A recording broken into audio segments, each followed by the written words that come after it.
It's so funny. I put the MLS playoffs in the same bracket, not in regards to quality, but how I felt with the Champions League. Like I felt it was different. Like I was like, oh my god, like the MLS playoffs is so intense. There's like it's one because back then too, the playoffs was two legs, away goals. It was just like the Champions League. I was like, damn, dude. And like watching like the Champions League back then too, I was like, dude, you get that away goal. It was so hyped back then. It was like, oh my god, you like You felt like you won the match. You could lose 2-1 away, and you'd be like, dude, we won. We're going to win this tie. I'm not even worried about it. exactly. Because it was so true. Like those away goals, man, and that was the same thing in MLS. I remember the San Jose Earthquakes. They were the Supporter Shield winners in 2012. Went up against the Galaxy in the first round, who had a pretty rough season for the most part. I already mentioned they lost to the Sounders twice during that year, and in pretty bad fashion.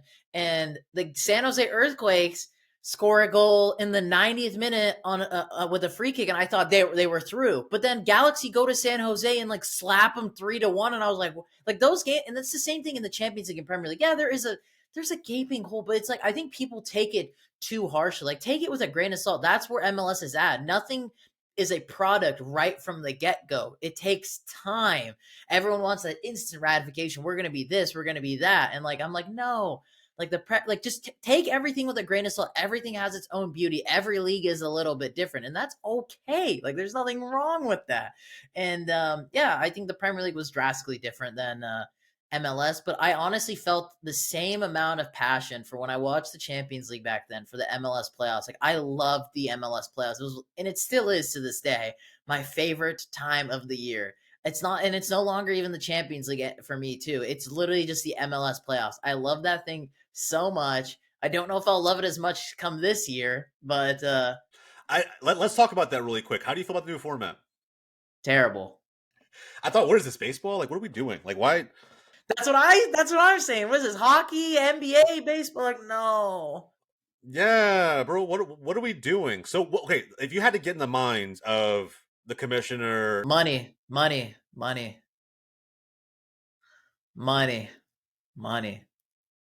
It's more games, more money, Apple TV deal, money. Like they didn't need to change it. That's just the simple thing. They didn't need to change it. Like if they wanted to expand it from 7 teams to 8 teams, that's fine.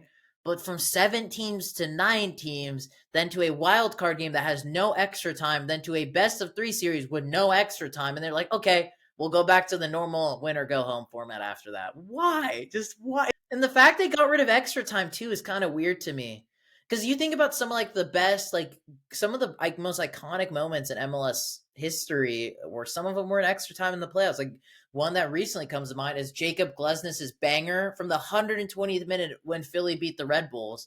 That was in the extra time, so you're going to remove those moments because you want the pens. It's very American, you know. You want to get it to the last kick of the game. You want it to be from the spot. Like no,